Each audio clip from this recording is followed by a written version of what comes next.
July spirit থেকে যদি এক চুল পরিমাণ বাংলাদেশকে বিচ্যুত করার ষড়যন্ত্র করা হয়, জুলাই যোদ্ধারা আবার মাঠে নামবো, আবার মাঠে নামবো, আবার মাঠে নামবো ইনশাআল্লাহ। মনে রাখবেন, রক্ত দিয়ে যে জুলাই বিপ্লব হয়েছে, সেই বাংলাদেশে আর কোনোদিন ফ্যাসিবাদ ফিরে আসতে পারবে না ইনশাআল্লাহ। পুরনো ফ্যাসিবাদীদের সাথে সখ্যতা করে বাংলাদেশের রাজনীতিতে যদি তাদেরকে আপনারা প্রবেশ করবার সুযোগ তৈরি করে দিতে চান, যেই পথ ফ্যাসিবাদকে ফিরে আসার জন্য তৈরি করবেন, সেই পথ দিয়ে আপনাদেরকে দিল্লিতে বিতাড়িত করা হবে। সিসি আপনাকে বলতে চাই, আপনার পূর্ববর্তী সিসির পরিণাম থেকে আপনি শিক্ষা গ্রহণ করুন। আসসালামু আলাইকুম ওয়া রাহমাতুল্লাহ। নাহমাদুল্লাহ তাআলা ওয়া নুসাল্লি আলা রাসূলিহিল কারীম, আম্মা বাদ। বিতর্কিত একটি নির্বাচনের পরবর্তী আজকের এই 11 দলীয় প্রতিবাদ সমাবেশে উপস্থিত সংগ্রামী সভাপতি, সংগ্রামী সমাবেশ, আমরা আশা করেছিলাম বহু রক্ত, জীবন, অনেক অশ্রু আর ঘামের বিনিময়ে অর্জিত জুলাই বিপ্লব পরবর্তী বাংলাদেশের মানুষ তাদের ব্যালটের অধিকার ফিরে পাবে। কিন্তু দুর্ভাগ্যজনকভাবে 12ই ফেব্রুয়ারি মানুষের ব্যালটের অধিকারের সাথে নির্মম তামাশা করা হয়েছে। সারাদিন শান্তিপূর্ণ নির্বাচনের প্রকাশ্য নাটক সাজিয়ে সন্ধ্যার পর থেকে সূক্ষ্ম ইঞ্জিনিয়ারিংয়ের মাধ্যমে টার্গেটকৃত ব্যক্তিদেরকে জাতীয় সংসদে যাওয়ার পথে প্রতিবন্ধকতা সৃষ্টি করা হয়েছে। ডিপ স্টেটের এজেন্ডা বাস্তবায়ন করতে বাংলাদেশের জনগণের অর্থে লালিত প্রশাসন ব্যবহৃত হয়েছে। সিসি আপনাকে বলতে চাই, আপনার পূর্ববর্তী সিসির পরিণাম থেকে আপনি শিক্ষা গ্রহণ করুন। আমরা যে আপত্তি জানিয়েছি, সঠিক তদন্তের মাধ্যমে জনগণের ব্যালটের অধিকার যদি ফিরিয়ে না দেন, বাংলার মানুষ জোর করে তাদের অধিকার কেড়ে নেবে ইনশাআল্লাহ। আপনাদের এই প্রহসনের প্রতিবাদ করার পর গোটা বাংলাদেশ জুড়ে আমাদের 11 দলীয় নির্বাচনী ঐক্যের নেতা কর্মী সমর্থকদের উপর যেই পৈশাচিকতা চালানো হচ্ছে, আমাদের বোনদেরকে ধর্ষণ করা হয়েছে, আমাদের মা বোনদের শ্লীলতাহানি শুধু নয়, তাদেরকে শারীরিকভাবে লাঞ্ছিত করা হয়েছে, আমাদের বাড়ি ঘরে অগ্নিসংযোগ করে বাংলাদেশে আবার নতুন করে ফ্যাসিবাদ ফিরিয়ে আনবার পায়তারা চালানো হচ্ছে। মনে রাখবেন, রক্ত দিয়ে যে জুলাই বিপ্লব হয়েছে, সেই বাংলাদেশে আর কোনোদিন ফ্যাসিবাদ ফিরে আসতে পারবে না ইনশাআল্লাহ। পুরনো ফ্যাসিবাদীদের সাথে সখ্যতা করে বাংলাদেশের রাজনীতিতে যদি তাদেরকে আপনারা প্রবেশ করবার সুযোগ তৈরি করে দিতে চান, যেই পথ ফ্যাসিবাদকে ফিরে আসার জন্য তৈরি করবেন, সেই পথ দিয়ে আপনাদেরকে দিল্লিতে বিতাড়িত করা হবে। তৃতীয় কথা আমাদের পরিষ্কার, শরীফ ওসমান হাদি সহ প্রতিটি হত্যাকাণ্ডের বিচার করতে হবে। জুলাই বিপ্লবের আকাঙ্ক্ষা বাস্তবায়ন করতে হবে। জুলাই স্প্রিট থেকে যদি এক চুল পরিমাণ বাংলাদেশকে বিচ্যুত করার ষড়যন্ত্র করা হয়, জুলাই যোদ্ধারা আবার মাঠে নামবো, আবার মাঠে নামবো, আবার মাঠে নামবো ইনশাআল্লাহ।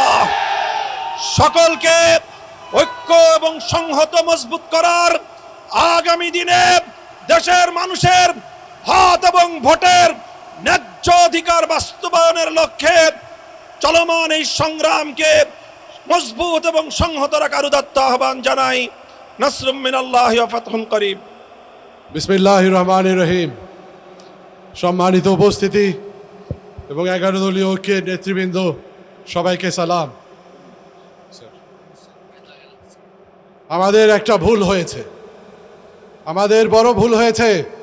এই অন্তর্বর্তী সরকারের উপরে আমরা আস্থা রেখেছি একটা সুন্দর নির্বাচনের জন্য। আমাদের ভুল হয়েছে এই নির্বাচন কমিশনের উপর আমরা আস্থা রেখেছি। আমরা যেটা দেখেছি, তারা ফ্যাসিস্ট সরকারের এই দুর্নীতিবাজ প্রশাসনকে তারা নিষ্ক্রিয় করতে পারেনি। যেই প্রশাসন টাকার বিনিময়ে, যেই প্রশাসন হত্যা, গুম, সমস্ত ধরনের অপকর্মে তারা ফ্যাসিস্ট আওয়ামী সরকারকে সাহায্য করেছিল। আজ আমাদের সাবধান হওয়া উচিত ছিল, যখন বিদেশ থেকে একজন আসেন এবং রাষ্ট্রীয় যেই অভ্যর্থনা দেওয়া হয় সেটা সমস্ত সীমার মাত্রা ছাড়িয়ে যায়। আমাদের সাবধান হওয়া উচিত ছিল যখন হাদিকে হত্যা করে হত্যাকারী বর্ডার দিয়ে পালিয়ে যায়, আমাদের সাবধান হওয়া উচিত ছিল। কিন্তু আমরা 11 দল, আমরা শুধু উদারতা দেখিয়েছি, আমরা আস্থা রেখেছি, আমরা একটা সুন্দর রাজনৈতিক পরিবেশ আমরা সৃষ্টি করতে চেয়েছি। কিন্তু আমরা কি পেলাম? বিনিময়ে আমরা দেখলাম প্রশাসনের প্রতিটা স্তরে কালো টাকার ছড়াছড়ি। ব্যাংক লুটেরা এবং ব্যবসায়ীরা তারা এসে নির্বাচনে অংশগ্রহণ করলো, সর্বত্র কালো টাকা ছড়ানো হলো। এবং আজকে যে নির্বাচন আপনারা দেখছেন, তার ফলাফল আপনাদের সামনে। তবে আপনাদের মনে রাখতে হবে, বাংলাদেশের অর্ধেক শতাংশ, 50% প্রায় জনগণ, তারা কিন্তু ইনসাফের বাংলাদেশ গড়ার পক্ষে রায় দিয়েছে। আর 50% যারা রয়েছে, তারা হয় দলকানা হবে, না হলে তারা দুর্নীতির সুবিধাপ্রাপ্ত ব্যক্তিরা হবে। তাদের শিকড় অত্যন্ত নড়বড়ে, তাদের চেয়ার অত্যন্ত নড়বড়ে। আমাদের পক্ষে যাদের ভোট রয়েছে, আমাদেরকে সতর্ক থাকতে হবে। এবং এই নড়বড়ে চেয়ার তারা যদি ভবিষ্যতে এই দেশের উপরে একইভাবে এই জুলুমটা শুরু করে, ফ্যাসিস্ট সরকারকে পুনর্বাসন করার চেষ্টা করে, যেটা আমরা দেখছি, আমাদের মা বোনদের উপরে হুমকি হচ্ছে, আমাদের নেতৃবৃন্দের হুমকি হচ্ছে। আমি সাবধান করে দিতে চাই, এভাবে যদি হয় আরেকটি অভ্যুত্থান হবে। আসসালামু আলাইকুম ওয়া রাহমাতুল্লাহি ওয়া বারাকাতুহু। সংগ্রামী ভাই এবং বন্ধুগণ, এই পর্যায়ে বক্তব্য রাখছেন খেলাফত মজলিসের যুগ্ম মহাসচিব অধ্যাপক আব্দুল জলিল।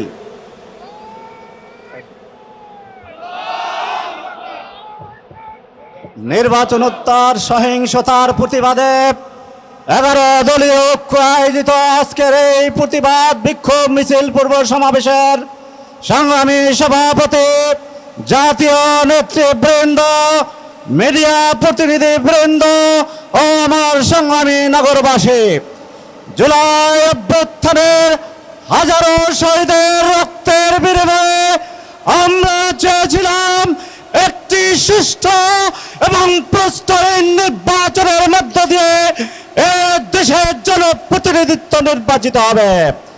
কিন্তু আমরা দেখলাম বিগত 12ই ফেব্রুয়ারি একটি ইঞ্জিনিয়ারিং ইলেকশনের মধ্য দিয়ে আমাদের জনগণের আশাকে দুঃসাৎ করে দেওয়া হয়েছে। শুধু তাই নয়, নির্বাচনের আগে এবং পরে যেভাবে আক্রমণ চালানো হচ্ছে, নারীদের উপরে হামলা চালানো হচ্ছে, এই আক্রমণ এবং পৈশাচিতরা সেই পেশিবাদের, আমরা মনে করি পেশিবাদের পুনরুত্থানের আলামত। আমরা আর কোনো নতুন পেশিবাদ এই বাংলাদেশে দেখতে চাই না। ইনশাআল্লাহ আন্দোলন অব্যাহত থাকবে। সবাইকে ধন্যবাদ। সংগ্রামী ভাইয়ের আমার, এ পর্যায়ে সংক্ষিপ্ত বক্তব্য রাখবেন বাংলাদেশ জামায়াত ইসলামীর কেন্দ্রীয় নির্বাহী পরিষদ সদস্য, ঢাকা 12 আসন থেকে নির্বাচিত জাতীয় সংসদ সদস্য জনাব সাইফুল আলম খান মিলন।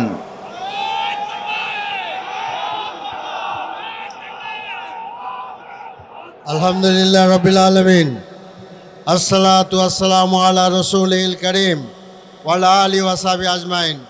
জনাব সভাপতি, 11 দলের নেতৃবৃন্দ এবং সমবেত মিডিয়ার বন্ধুগণ, আসসালামু আলাইকুম রাহমাতুল্লাহ। জুলাই আন্দোলনের একটি রক্তাক্ত বিপ্লবের পরে আমরা আশা করেছিলাম দেশে একটি সুন্দর নির্বাচন করে গণতন্ত্রের যাত্রা শুরু হবে। সেখানে আমরা দুটি ব্যতিক্রম দেখতে পেরেছি, যে নির্বাচনটা সুষ্ঠুভাবে হয়নি সর্বাঙ্গে, এবং নির্বাচনের আগে এবং পরে এবং ভোটারদের উপরে অত্যাচার নিপীড়ন করা হয়েছে, বাড়িঘর জ্বালানো হয়েছে।